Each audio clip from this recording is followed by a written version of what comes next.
If you're looking for proven ways to take your fundraising results to the next level, you're in the right place.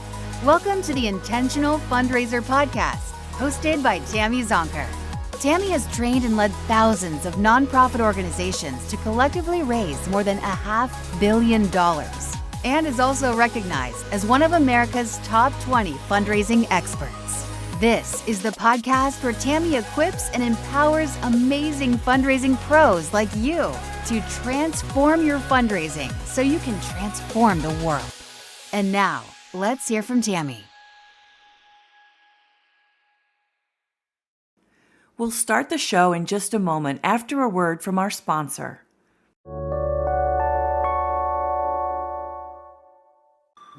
Support for this show is brought to you by our friends at Bloomerang. Bloomerang offers donor management and online fundraising software that helps small to medium nonprofits, just like First Tee of Greater Akron, a nonprofit that empowers kids and teens through the game of golf. After just 1 year with Bloomerang, First Tee of Greater Akron doubled their unique donors, improved donor stewardship, and raised more funds. Keep listening to hear how they did it, or visit bloomerang.com/intentional to learn more. Again, that's bloomerang.com/intentional.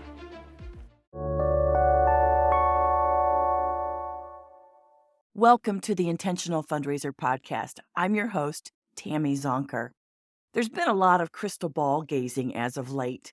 Many researchers, experts, and thought leaders looking at the economic forecast, looking at Giving USA data, research, surveys, and assessing general nonprofit sentiment, trying to predict what 2023 may have in store for the sector, and specifically for charitable giving.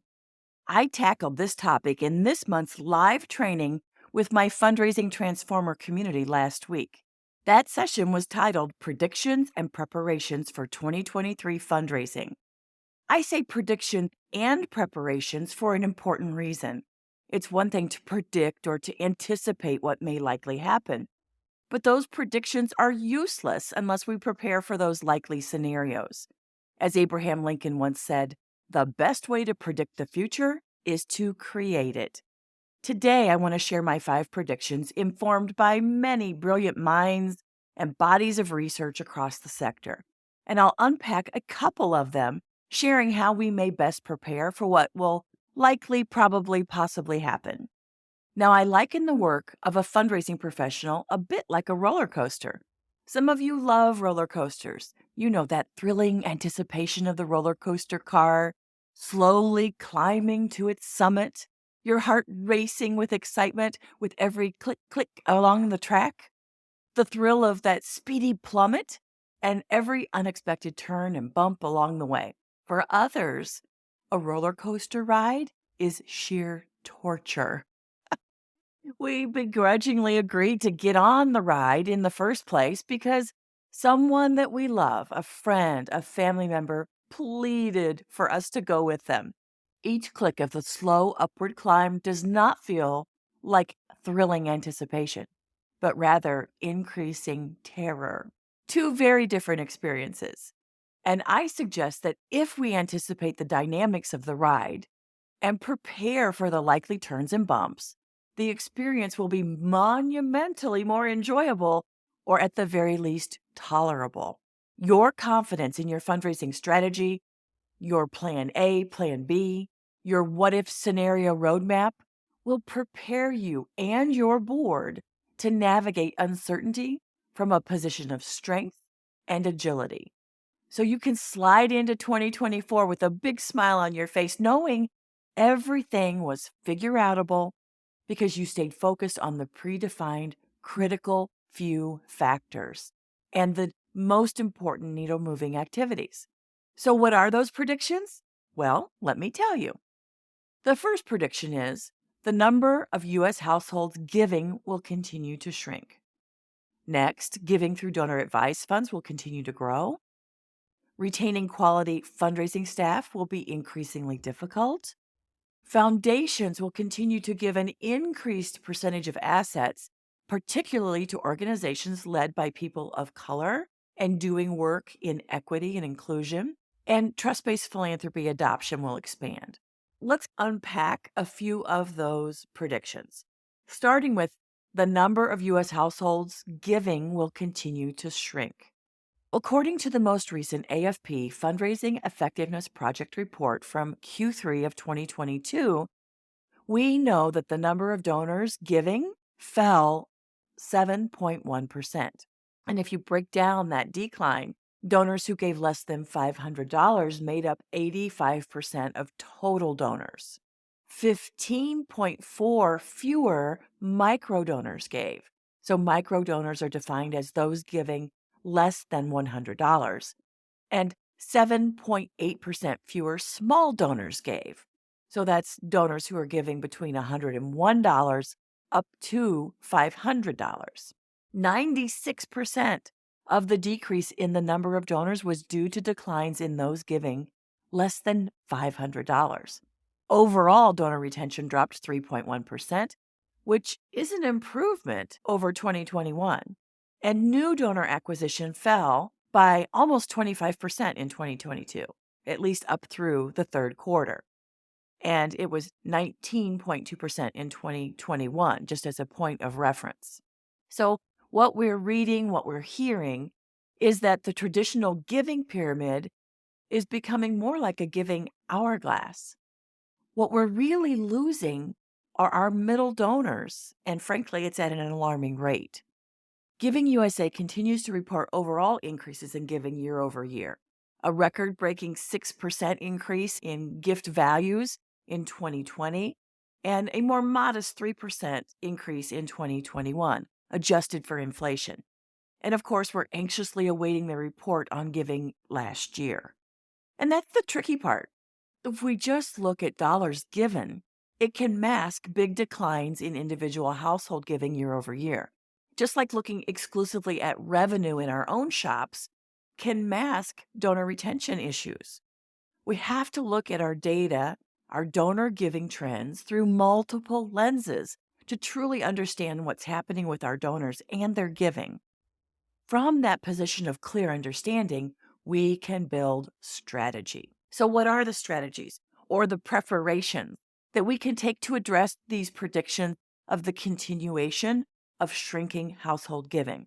Well, the first one, I think, is radical stewardship, right? We talk about stewardship, we talk about what we want to do, but there's a big gap between what we want and intend to do and what actually happens. So I recommend we do those thank you calls to donors within 24 hours of gift receipt. And I'm talking about all donors, not just our major donors, right? We know that we have a higher percentage rate of major donors giving higher gift values because we do give them the love. We thank them. We report impact. It's those middle donors. It's those smaller donors. It's the donors we're leaving behind that we're losing who are not getting that kind of love. And as a result, they're leaving. And it's not that they want all of the acknowledgement. And I hear that over and over again when I do interviews with donors as a part of like fundraising effectiveness projects or maybe campaign feasibility studies. It's not that they want the recognition. It's that they want to know you got the gift and they want to know that you're going to put it to good use. And later they want to know what was that good use? What difference did it make? Right? So another form of radical stewardship is impact reporting in multiple forms and media, right? A link to a digital impact report, maybe printing a few impact reports for specific donors, maybe of a certain age, who maybe prefer to read things that are actually in their hands, and then exploring new communication channels, right? The rise in texting, the rise in video messaging, in addition to digital and print impact reports or digital and print stories that we're sharing. Another form of radical stewardship is prioritizing retention at every gift level, right? Again, looking at loyal donors, people who've been giving to you for many years, or heck, 2 years in a row, because we all know first-time donor retention is an abysmal 20%. It costs 5 times more to acquire a new donor than to retain a current donor. we must prioritize retention at every single gift level. Not just our major gift donors, and we absolutely have to honor, again, longtime donors. So also investing in recurring giving programs, which have a significantly higher donor retention rate, right? So your monthly giving club, your leadership giving circles or sustainer circles. Maybe you have affinity groups like Women in Philanthropy or alumni groups. And then I just want to emphasize prioritizing loyalty and loyal donors at every gift level. And again, I know you may not have the resources to thank every donor within 24 hours to generate all of these impact reports. And this is where the role of, well, number one, volunteers, your board members making some of those calls, your development or advancement committee, heck, even just creating a special ad hoc team gratitude to help make these calls, to send handwritten notes, to share the love can be a big breakthrough. But here's the other thing. You need to invest in donor retention. You do. And you can calculate a return on that investment. If you increase donor retention by 5%, by 10%, like do the math. What's your median gift value? If you extrapolate the increase in donor giving multiplied by the median gift value or gift values by specific segments, you can clearly create a return on investment. Like every dollar we put into donor retention through dedicated staffing yields a $5 return. So it's not just a volunteer solution, it's also a declaration, a show of commitment to philanthropy, to a culture of philanthropy by investing in donor retention and donor stewardship, right? This is why universities who are fundraising machines, right? They raise millions and millions of dollars every year. They have dedicated donor relations professionals, right? To love on donors, to check in with them, to send impact reports, to give updates, because there is a return on the investment. Okay, we have a lot to learn from those who invest in donor retention, in donor relationship and stewardship. Another way to really express radical stewardship is to reimagine the criteria to be assigned to a development officer's portfolio. Now, especially as we look at diversifying our portfolios, as expanding and being more inclusive to creating more belonging to communities that maybe have not been well represented in our donor files. So, what if instead of it just being a gift threshold value that gets someone assigned to a major gift officer or a donor relations officer gift portfolio, maybe we take some of our supporters of color and assign them to a donor relations professional, regardless of their past giving thresholds, right? What if we look at some young professionals who maybe are part of your monthly giving program, who maybe they don't, even collectively adding up 12 months of reoccurring giving, they don't come close to meeting that gift threshold, but we want to grow the next generation of philanthropists. We want input.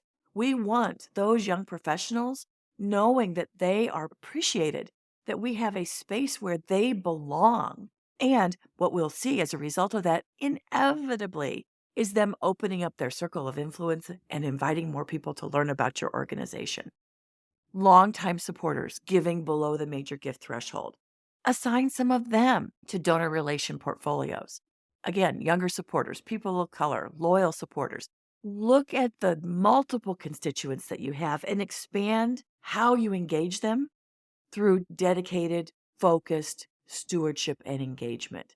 Now, this idea of including supporters of color, regardless of gift history, is not my idea. It actually came from an interview I did here on the Intentional Fundraiser podcast with Dr. Tyrone McKinley.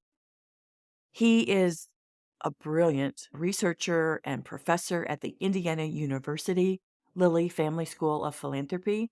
He also is the author of the book on Madam C.J. Walker and her Gospel of Giving. So just a brilliant expert in philanthropy and certainly philanthropy within communities of color. And he suggested that this approach, this strategy is a way of, again, diversifying your donor portfolio to include more people of color, to invite unique perspectives and lived experiences, from people of color to being a more inclusive organization where a wide variety of people with their unique journeys and gifts and talents and circle of influence and support feels a place where they can belong. The second prediction, giving through donor advised funds will continue to grow. Right now, there are three basic categories of donor advised funds. Right, there are national donor advised funds like Fidelity Charitable, Vanguard. Those national donor advised fund fiduciaries make up about 61% of all donor advised funds. The second category of donor advised funds are the community foundation donor advised funds, and that makes up about 26% of donor advised funds here in the US. And then there are single issue donor advised funds. So maybe that's the Jewish National Fund or the Nature Conservancy Fund. But here's what we know, regardless of the category of donor advised funds, in 2022, donor advised fund assets were estimated at over $235 billion. And that is about a 40% increase over the value of DAFs in 2020. So that is continuing year over year to grow significantly, and we need to tap into that. Grants from donor advised funds to qualified charities totaled an estimated $46 billion, representing a 28% increase compared to 2020, which itself was a 28% increase over 2019. So it is just leapfrogging year over year. And interestingly enough, the average donor advised fund annual payout rate is above 20%, right? It's almost 24% as of 2020. Now, where do those donor advised fund grants go? Well, on average, between 2014 and 2018, which was the most recent data I have, it was a special report done by Giving USA. And if you're a subscriber, you can go download that report. But between 2014 and 2018, on average, about 29% of those donor advised fund grants went to education, 14% to religion, 13% to public society benefit, which again, public social justice is under that umbrella, 12% to human services. And the breakdown continues. But why does 29%, why does the vast majority or the biggest slice of those donor advised fund grants, why do they go to education? Well, certainly people with high net worth who likely have a donor advised fund, they often have an affinity for education and arts. And arts, by the way, was a 9% payout. But the truth is, 29% went to education, I think, because higher education organizations ask. Because they spend time with their donors. They know their donors. They have stewardship officers, relationship personnel. They have relationship staff who know their donors. And they have gift officers who ask. They ask. We should all get better about understanding our donors, understanding if they do have donor advised funds in which they could designate giving, and asking for donor advised fund gifts. So how do we best prepare to maximize giving through donor advised funds above and beyond asking? Well, in order to ask, we need to identify DAF donors already in our database, right? So have we received gifts through donor advised funds, whether it's the Community Foundation or Vanguard? So we would have recognized the fiduciary, the Community Foundation, the Vanguard, the Fidelity. We would have soft credited the donor. So are we looking for that cross-reference so we can actually engage the donor and build that direct relationship? We can now explore utilizing a donor advised fund prospect research service thanks to Helen Brown Group and their new offering called Definitive, and we'll include a link to that site in the show notes so you can check it out. We can build relationships with charitable advisors. And again, we should be looking at our gift acknowledgement protocols. Of course, when we receive a donor advised fund grant, we send a thank you letter to the fiduciary. We may send a handwritten note or a thank you call to them as well.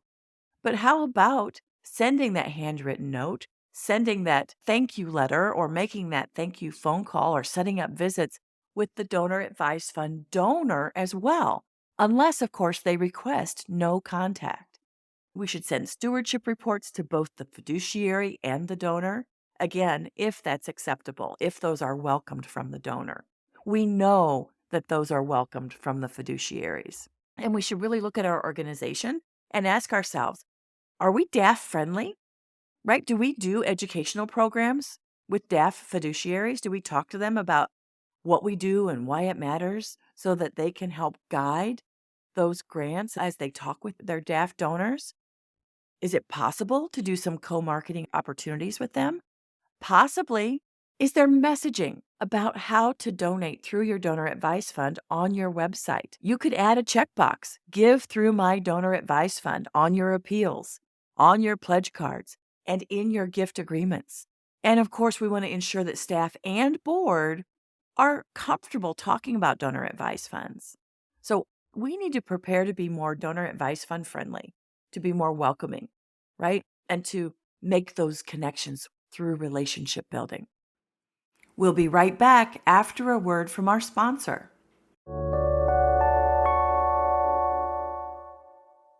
First Tee of Greater Akron needed to switch from an outdated donor management system to something more user-friendly. With Bloomerang, they found that and more. Here's Executive Director Josh Smith sharing what he likes about Bloomerang. We love Bloomerang because it's very user-friendly. We're able to do more because our daily tasks of thanking donors and sending thank you notes have been cut more than half because of Bloomerang. Year over year, we have raised more funds, so obviously I think Bloomerang's been a huge part of that. By investing in a donor management system that they actually love using, First Tee of Greater Akron was able to raise more funds and continue creating lasting change in their community. To listen to the full interview with First Tee of Greater Akron, visit bloomerang.com/intentional or click the link in the show notes. My third prediction, attracting and retaining quality fundraising staff will be challenging, or I should say, continue to be challenging. So here are some U.S. development staff statistics.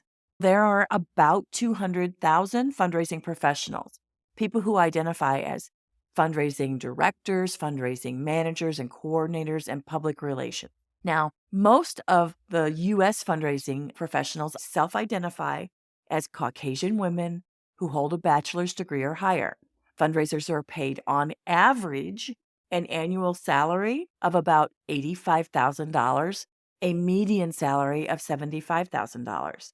Now, again, AFP, the Association of Fundraising Professionals, does an annual salary survey that they publish. So if you're an AFP member, as a benefit of your membership, you can go out to that website and download that great study. And it not only talks about salaries and compensation packages by sector, right? Are you in human services? Are you in higher ed? Are you in the arts? Are you in social justice? But it looks at where in the country are you? What is the level of education you possess? What are the number of years in which you've been working in the profession? So it looks at multiple factors to help identify what the pay range currently is and what it should be. We have to be competitive to attract top talent, right? And here's the thing, the field is estimated to grow at a 15% rate year over year. So not only are we struggling now to attract and retain great fundraising talent, the demand is growing. And the rate in which people are joining the profession is lagging significantly behind the demand. There are an estimated 1.5 million U.S. registered nonprofit organizations, and there are not enough fundraising professionals to go around. Now, here's the thing I will say. Again, AFP is really dedicated to expanding and growing the profession, not only in terms of expertise and skill level, but how do we attract new people to the profession? For most of us, when we talk to fundraising professionals, we hear how they fell into the profession. Well, how do we have people choose the profession?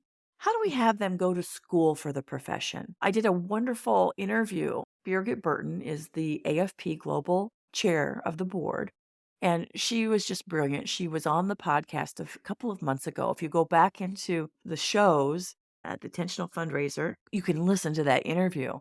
And she talks about how they are really dedicating resource and focus to attract people to the profession, to keep them in the profession. Again, because the stats about people wanting to leave and their frustration are really overwhelming. And I'm going to share some of those in a moment.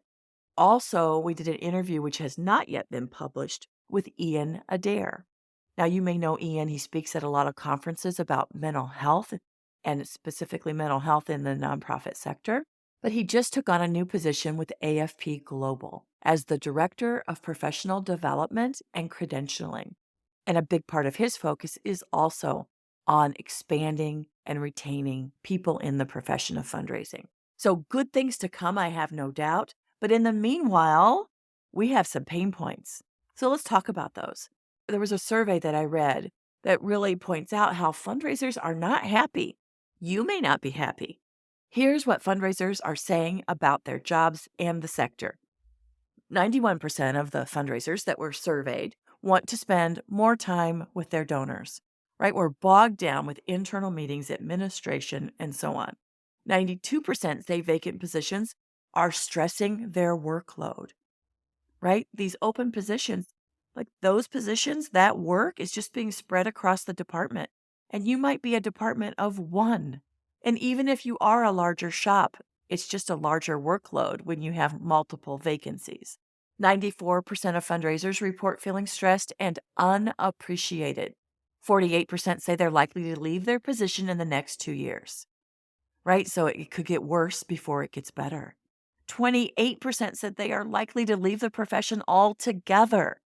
And 82% say development roles are unappreciated and undervalued across the board.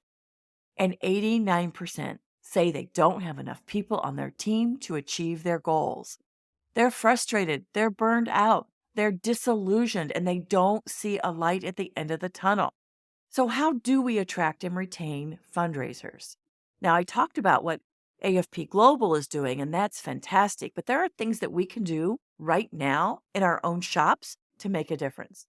So one of them is to embody, to really embrace and apply principles, right? Inclusion, diversity, equity, and access principles and practices, to include salary ranges on job postings.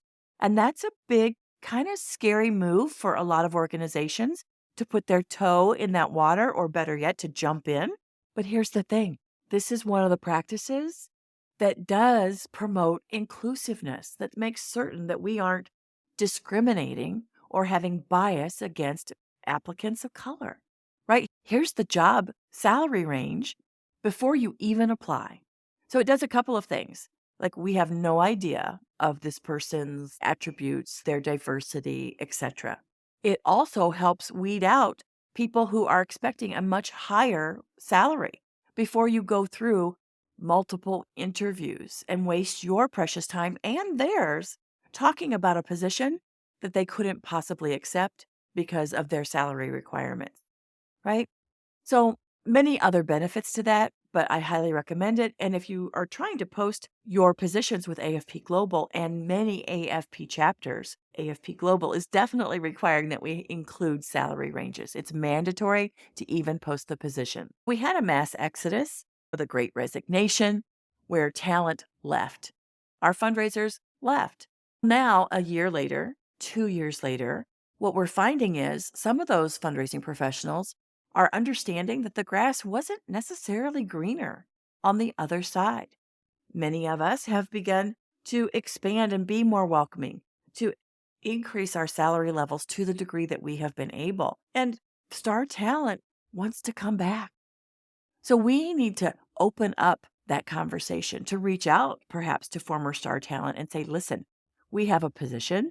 It's a step up from where you were when you were with us, and we think you'd be incredible. We would invite you to apply for that position, right? So welcome former star talent back, recruit them back, entice them back, and make certain that you've created a culture and an environment that they want to come back to, right? That they want to stay with. Certainly having a flexible work environment and work schedule does attract talent.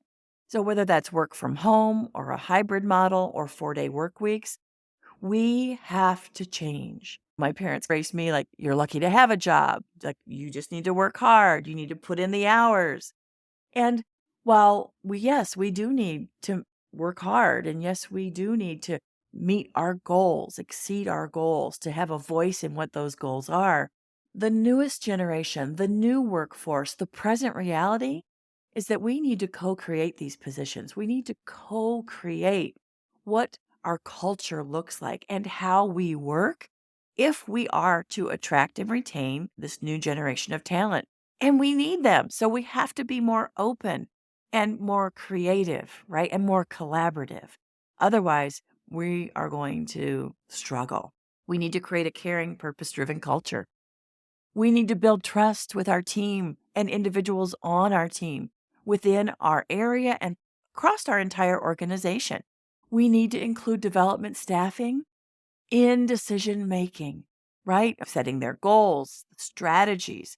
It's sometimes when they feel like they're at the cause of our strategic planning and they didn't have a voice in it, they don't understand how goals were arrived at, that they feel excluded, that trust is eroded. We need to develop staff with ongoing professional and personal development and create leadership opportunities and experiences for them and maximize the power of recognition. The survey said fundraisers feel underappreciated, undervalued, and so we need to recognize them. We need to cultivate and steward, in many ways, our staff with as much intention as we cultivate and steward our donors, our volunteers, right? To really maximize that power of recognition. And just like our donors, our staff don't want recognition just in one size fits all. Some love public recognition within the team or within maybe the agency at an all-staff meeting. Some much prefer private recognition, just a job well done at their one-on-one check-in meetings. We need to explore the emerging trend of menu-style compensation and incentive packages. Some people value salary above all else. Some want more PTO. For some, benefits don't matter as much because maybe they have a spouse who covers health insurance, right? So looking at, yes, equity, but looking at options where they can pick what works for them. Again, you can't have everything. Like, I want the top salary and I want 5 weeks of vacation. Doesn't work that way, unfortunately. But having a menu style of compensation and incentive packages that have equal value collectively is something that we could explore. And of course, there is an emerging trend. There are conversations nationwide about the possibility of nonprofit organizations unionizing. And so we need to keep up to date on that and to understand how that could impact our organization. Now, I don't have an opinion one way or the other. I have not read enough yet. I don't understand it enough yet to have an opinion, but I know I need to keep an eye on it and keep reading. And I hope you do too. Now, let's just combine the fourth and fifth predictions together because it's really all about foundations. I said that foundations will continue to give an increased percentage of assets, particularly to organizations led by people of color. And that's just based on reading many articles in the Stanford Social Innovation Review, in the Chronicle of Philanthropy. So many great publications, and I haven't named them all.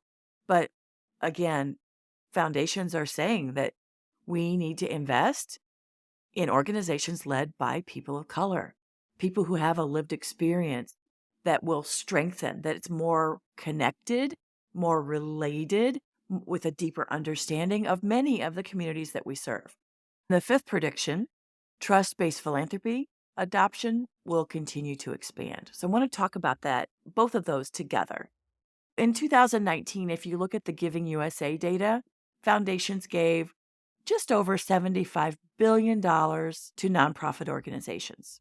In 2020, that grew to $88.5 billion to organizations. And certainly a lot of that was due to the pandemic. That's a big dollar increase year over year.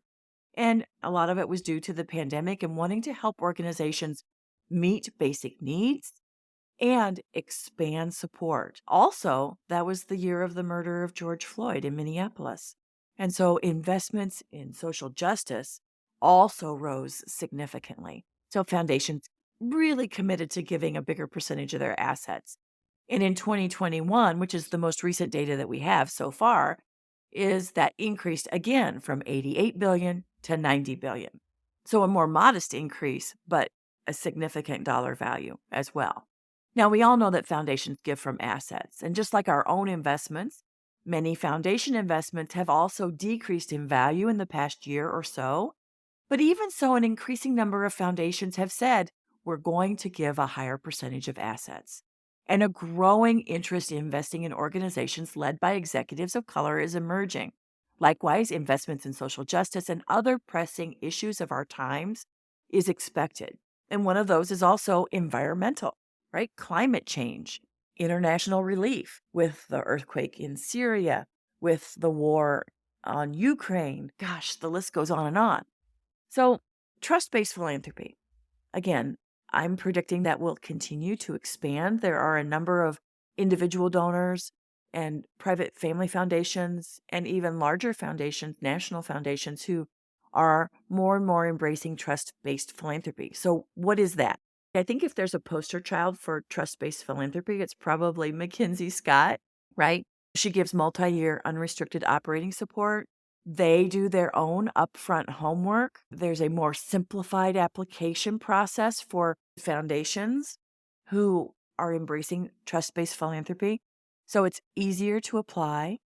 The reporting is less complex. It's more of a partnership versus power dynamic where the foundation has all the power and we, the fundraising organization, the nonprofit, is humble pie, won't you please?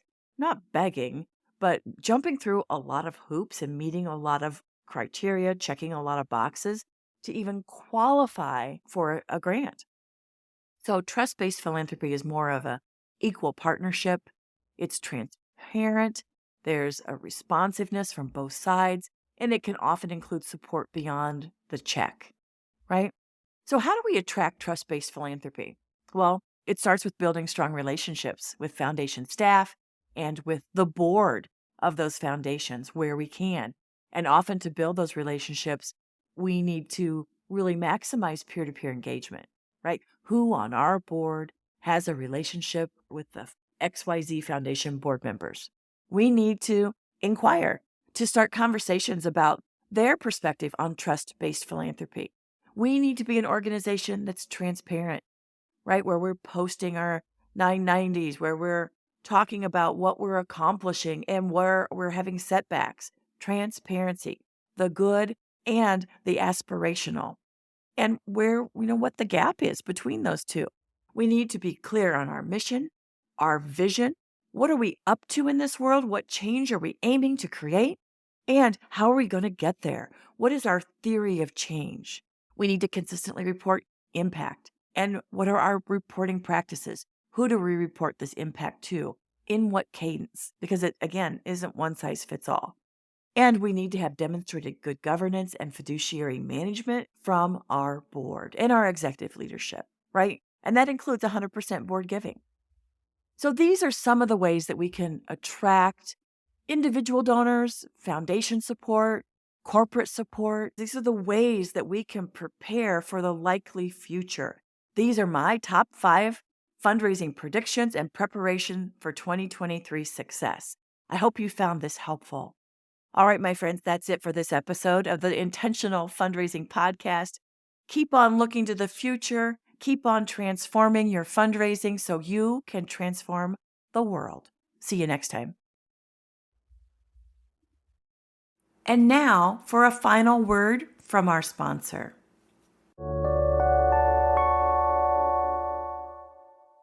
Thank you to our friends at Bloomerang for supporting this episode. If you'd like to learn more about how Bloomerang can help your nonprofit acquire, retain, and engage donors, or learn how First Tee of Greater Akron doubled their unique donors, improved donor stewardship, and raised more funds in the first year with Bloomerang, head over to bloomerang.com/intentional or click the link in the show notes.